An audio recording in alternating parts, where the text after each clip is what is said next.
जी, ई और एफ ये तीनों पार्टनर्स हैं और आपस में प्रॉफिट शेयर क्या करते हैं इन द रेशियो 7:2:1। उनकी बैलेंस शीट 31 मार्च 2018 को कुछ इस तरह से है। लायबिलिटी साइड में कैपिटल है इन लोगों की 1,40,000, 40,000 एंड 20,000। उसके अलावा क्रेडिटर्स गिवन है ₹28,000, जनरल रिजर्व गिवन है ₹40,000 और लोन टू ई गिवन है ₹60,000। एसेट साइड में कैश है 90, डेटर्स हैं 24, स्टॉक है 14,000, मशीनरी है 80,000 और लैंड एंड बिल्डिंग है ₹1,20,000। ठीक है बच्चों।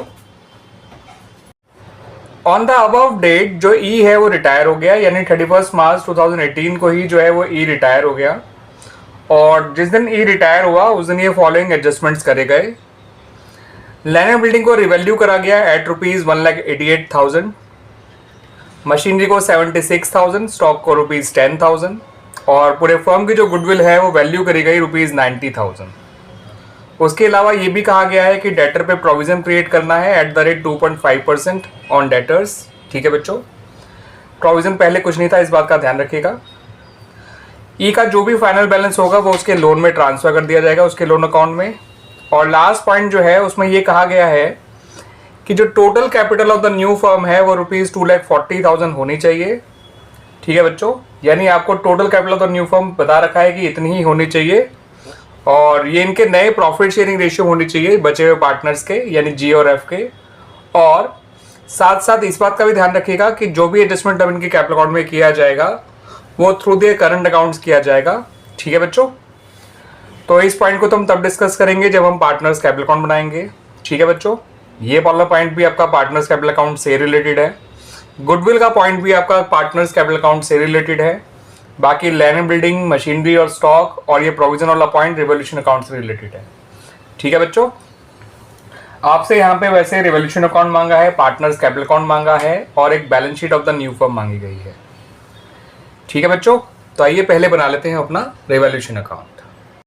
तो बच्चों जब आप रिवोल्यूशन अकाउंट बनाएंगे तो डेबिट साइड में एक तो मशीनरी को लिखिए जो 4,000 डिक्रीज हो रही है। ठीक है बच्चों, डेबिट साइड में स्टॉक को भी लिखिए, वो भी ₹4,000 डिक्रीज हो रहा है। क्रेडिट साइड में लैंड एंड बिल्डिंग को लिखिए, वो 68,000 इंक्रीज हो रही है। और डेबिट साइड में ही प्रोविजन फॉर डाउटफुल डेट्स को लिखिए बच्चों, जो कि ₹600 इंक्रीज हो रहा है। तो जो नुकसान की बातें हैं वो डेबिट साइड में लिखी जाएंगी और जो फ़ायदे वाली बातें हैं वो क्रेडिट साइड में लिखी जाएंगी।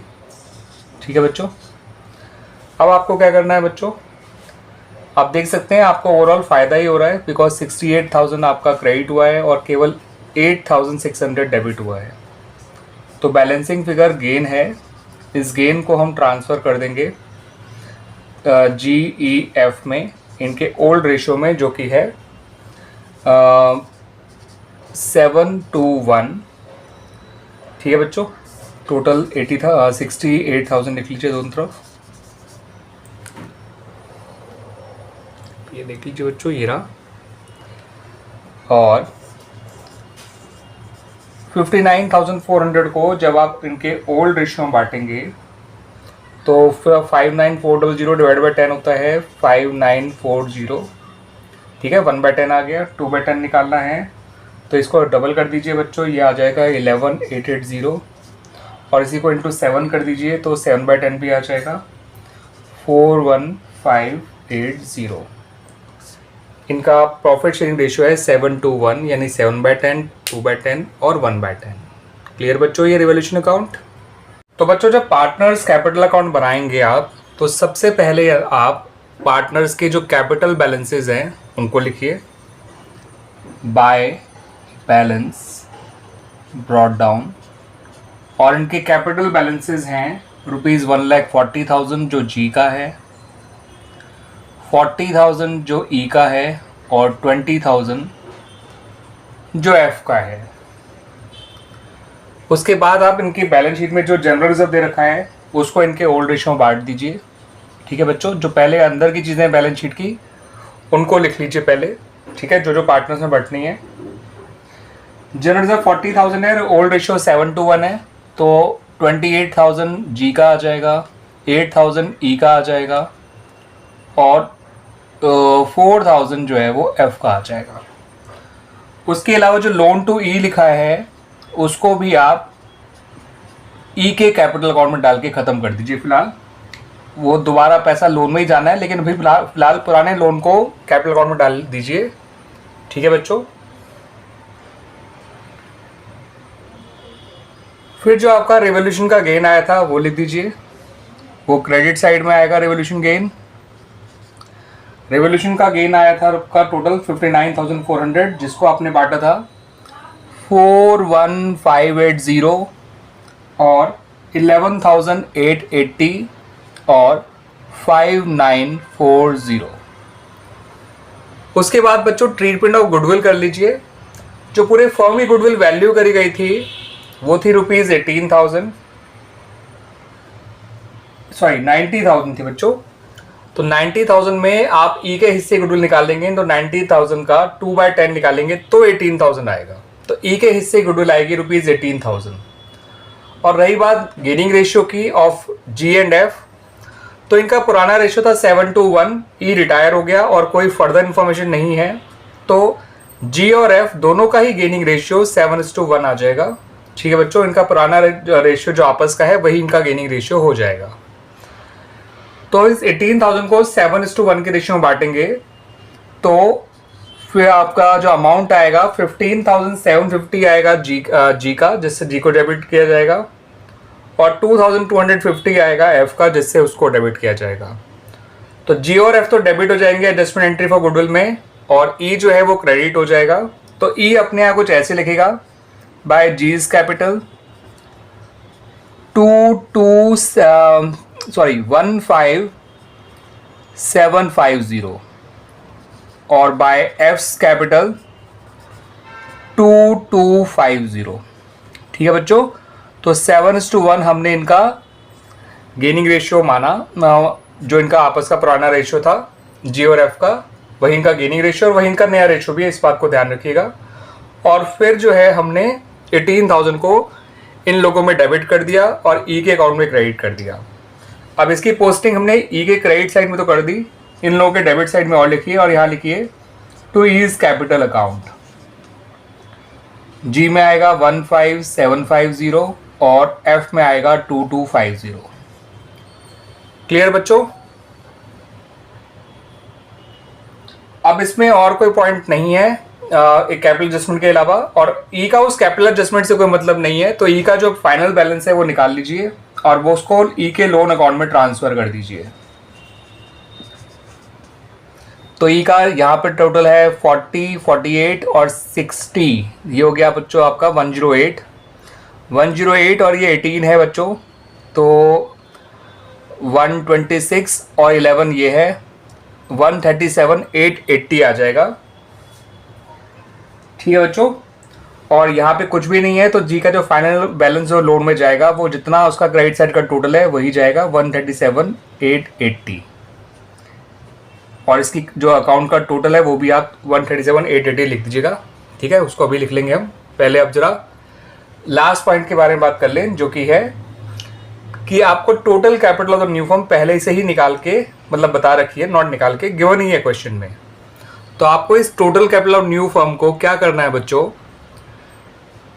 नई रेशियो में बांट देना है ऑफ जी एंड एफ, जो कि 7:1 है, और उसको as a closing balance of their capital account यहां लिख देना है। ठीक है बच्चों, तो इस 2,40,000 को 7:1 के रेशियो में बांट के इनके कैपिटल अकाउंट के डेबिट साइड में लिख दीजिए as a closing balance of capital. ये आ जाएगा 2,10,000 और 30,000। अब ये जो क्लोजिंग बैलेंस है हमने नॉर्मल तरीके से तो निकाला नहीं है कि क्रेडिट साइड के टोटल में से डेबिट साइड का टोटल माइनस किया और क्लोजिंग बैलेंस लिख दिया हो, तो ये तो हमने बाहर से ला के दिखाया है। तो इनके कैपिटल अकाउंट्स तो है वो मैच नहीं करेंगे। इनको मैच कराने के लिए आपको जो है जो भी बैलेंसिंग फिगर आएगा, चाहे डेबिट साइड में आए चाहे क्रेडिट साइड में, वो इनके करंट अकाउंट में लिखा जाएगा, जैसा कि क्वेश्चन में कहा गया था। ठीक है बच्चों, तो आइए चेक करते हैं कि जो पार्टनर्स करंट अकाउंट के बैलेंसेस आएंगे वो कितने कितने आएंगे। ठीक है, जो बैलेंसिंग फिगर के तौर पे लिखे जाएंगे। तो जी को देखिए, यहाँ है 2,10,000 और ये है 15,000, यानी 25,750 तो उसकी डेबिट साइड आ रही है, ठीक है। 225750, 225750, ठीक है बच्चों। क्रेडिट साइड देखते हैं कितनी आ रही है बच्चों, 140 और 28 होता है बच्चों 168, 168 और 41 होता है 209, 209,580 आ रहा है बच्चों, 209,580। तो इसकी डेबिट साइड क्रेडिट साइड से बड़ी है, तो जो भी बैलेंसिंग फिगर आएगा वो यहाँ लिखा जाएगा। देखते हैं कितना आ रहा है। 50 - 80 इज 70, ये बचा 6 यानी 16, 6 - 5 इज 1, ये है 5, ये 15 बन जाएगा, 15 - 9 इज 6, ये 21 हो जाएगा, 21 - 20 इज 1। तो 16170 जो है वो बैलेंसिंग फिगर है इसके करंट अकाउंट का, ठीक है बच्चों। इसको कहाँ लिखेंगे, यहाँ लिखेंगे इस तरह से, बाय जीज करंट अकाउंट। क्लियर बच्चों, 16170। क्लियर बच्चों। इसी तरह से हम एफ को चेक करेंगे। इसकी डेबिट साइड का टोटल तो आ रहा है 32,250, 32,250 है ना बच्चों। क्रेडिट साइड देख लेते हैं, 20, 24, 29, 29,940, 29,940। तो 50 - 40 इज 10, ठीक है बच्चों। 50 - 40 इज 10, 12 - 9 इज 3 एंड 31 - 29 इज 2। तो 2310 इसका भी डेबिट बढ़ा है क्रेडिट से, तो यहाँ पे लिखा जाएगा बाय एफ्स करंट अकाउंट, ठीक है बच्चों। अब ये भी बात ध्यान रखिएगा बच्चों कि ये जो करंट अकाउंट आपने क्रेडिट साइड में लिखे हैं कैपिटल अकाउंट के, तो यहाँ पे कैपिटल क्रेडिट हो रही हैं, बाकी करंट अकाउंट तो डेबिट होंगे। इसका मतलब अगर करंट अकाउंट सिर्फ डेबिट हो रहे हैं तो उनका जो बैलेंस है वो आपका निकल कर आएगा, सॉरी एज एन एसेट कहलाएगा, एसेट साइड कहलाएगा में लिखा जाएगा, बिकॉज जो डेबिट बैलेंस है वो एसेट साइड में शो किया जाता है, ठीक है बच्चों। अब इनके जो भी टोटल्स थे वो लिख लीजिए। तो ये आया था बच्चों 2,25,750, ये 137,880 और ये था 32,250। ये यहाँ लिख लीजिए 225,750, 137,880 और 32,250। तो इस तरह से हमारा पार्टनर्स कैपिटल अकाउंट बनके तैयार हो गया। Now come to the balance sheet. तो बच्चों balance sheet of the new firm जब बनाएंगे हम, तो कैपिटल्स तो केवल जी और एफ की ही आएंगी, बिकॉज ई तो रिटायर हो गया है, और ये कैपिटल्स थी 210 और 30,000। ई का लोन लिखा जाएगा जो कि आया था 137,880। उसके अलावा क्रेडिटर्स आएंगे, और क्रेडिटर्स में क्योंकि कोई चेंज नहीं हुआ था तो क्रेडिटर एज इट इज आ जाएंगे ₹28,000। और कोई नई लायबिलिटी आई नहीं है, तो लायबिलिटी साइड में इतना ही होना चाहिए। एसेट साइड में कैश पे कोई फर्क नहीं पड़ेगा, कैश उतना ही आएगा जितना पहले था। आपका जो डेटर्स हैं सन्नी डेटर्स तो उतने ही रहेंगे 24,000, बस जो उसमें से प्रोविज़न आपने बनाया है वो माइनस कर दीजिए 600, तो ये आएगा 23,400। स्टॉक की नई वैल्यू ₹10,000 है, वो लिख दीजिए। मशीनरी की नई वैल्यू भी आपको दे रखी है 76,000, वो लिख दीजिए। एंड लैंड एंड बिल्डिंग की भी नई वैल्यू आपको दे रखी है 1,88,000, वो लिख दीजिए। और बच्चों जो करंट अकाउंट आए थे जी और एफ के, जी का और एफ का जो करंट अकाउंट था वो आपको एसेट साइड में लिखने हैं, because they have debit balance. Current account का अगर बैलेंस डेबिट होता है तो उसे एसेट साइड में लिखा जाता है। कैपिटल अकाउंट को हमने करंट अकाउंट को कैपिटल अकाउंट में क्रेडिट साइड लिखा था, इसका मतलब कैपिटल क्रेडिट हो रही है और करंट अकाउंट डेबिट हो रहे हैं। इसका मतलब करंट अकाउंट के जो बैलेंसेस है वो डेबिट बैलेंस है, ठीक है बच्चों। ये अमाउंट आए थे 16170 और 2310। अब टोटल करके देख लेते हैं बच्चों, दोनों साइड बराबर आनी चाहिए। ठीक है बच्चों, 210, 240, 240, 340, 377, 385, 405, 880। तो 405, 880। ठीक है बच्चों, ये 90,000 है। 90 और 23 90,000 और 10,000 हो गया 1 लाख, 123, 199। ठीक है बच्चों, 299, 387, 403, 405। ठीक है बच्चों, और ये जोड़ेंगे तो वो आएगा 480 और 400 ये है, तो 880 आ गया। 405, 880। तो इस तरह से हमारी बैलेंस शीट तैयार होगी बच्चों। क्लियर बच्चों?